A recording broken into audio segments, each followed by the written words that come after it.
Le chat Figaro est un sacré petit jaloux. Avant que Pinocchio n'arrive chez le bon Geppetto, lui, le petit chat noir et blanc, avait la maison pour lui tout seul.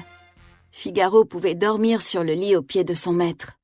Et les histoires que lisait Geppetto le soir ne s'adressaient qu'à lui. Mais maintenant, le vieil homme ne s'intéresse plus qu'à son bien-aimé Pinocchio. Et à Cléo, le petit poisson rouge. Il est d'ailleurs en train de lui donner à manger. Figaro se met à tourner autour du bocal de Cléo en grognant. Il semble dire « Tu t'es régalé, n'est-ce pas? Tu as bien de la chance, on ne m'a pas encore donné à manger à moi !» Le petit chat est tellement furieux qu'il ne remarque même pas que Pinocchio est en train de lui verser du lait. Soudain, une libellule passe par la fenêtre et vole vers la porte.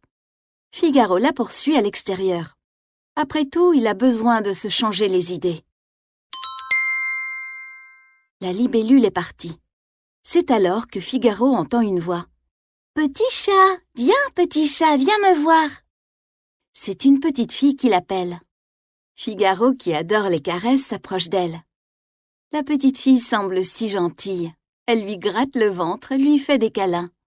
Puis elle s'en va avec sa mère. Mais Figaro est content de l'avoir rencontrée. Alors il la suit tout en reniflant le trottoir. Figaro marche, il marche beaucoup.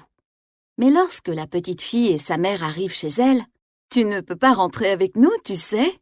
dit la maman. « Tu es très mignon, mais tu dois retourner chez toi. » La petite fille soupire. « Maman, j'aimerais bien le garder !» implore-t-elle. Mais sa mère n'est pas d'accord. « Il ne nous appartient pas. On voit qu'il est propre et bien nourri. Il a déjà une famille qui prend soin de lui. » La petite fille et sa mère entrent chez elle. Figaro se retrouve seul et dans une mauvaise posture. Il n'a pas fait attention au chemin qu'il a pris. Désormais, il ne sait plus comment retrouver sa maison. Et comme si ce n'était pas suffisant, un éclair déchire le ciel et l'orage fait trembler les maisons. Un orage, c'est bien sa chance. La pluie ne tarde pas à tomber, lourde et froide. Figaro est tout trempé, on dirait un oisillon. Le chaton trotte dans les rues humides. De temps en temps, atchoum! Il renifle et tremble un peu. Et en même temps, il rêve. Comme ce serait merveilleux d'être à la maison. Il se souvient de ce jour où il était tombé dans une flaque et où Pinocchio l'avait séché. Ah, ça y est, la pluie s'est enfin arrêtée. Mais maintenant, Figaro a faim et il renifle attentivement la route. Qui sait? Peut-être va-t-il repérer une bonne odeur? Mais attendez voir. Figaro a bien senti une odeur de nourriture. Elle vient d'une poubelle, mais le chaton a tellement faim qu'il s'en contentera. Malheureusement pour lui, un gros chat se présente, crachant et montrant ses griffes. Son expression en dit long. Ce dîner lui appartient et Figaro n'est pas le bienvenu. Le chaton repart et continue de rêver. Si seulement il était à la maison. Pinocchio lui fait souvent goûter de délicieux plats. Et tous les jours, il lui apporte un bol de lait. Il se fait tard et Figaro est fatigué. Il marche désormais sur l'herbe et entend quelqu'un courir, se rapprocher. Ce sont deux chiens qui défendent leur territoire. Mieux vaut décamper et trouver un endroit plus calme. Il y a un pont par ici. Peut-être Figaro pourra-t-il se reposer un peu en dessous? Pas vraiment.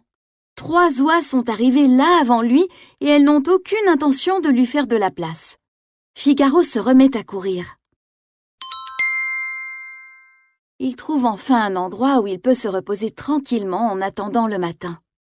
Ici, pas de gros chats, de chiens ni d'oies. Figaro s'installe sur le palier d'une maison et continue de rêver. Si seulement il était chez lui. Tous les soirs, Pinocchio le prend dans ses bras et le couche dans son petit lit douillet. Il le borde même. Figaro se rend compte qu'il n'aurait jamais dû ressentir de la jalousie. Pinocchio l'aime tellement. Le soleil s'est levé.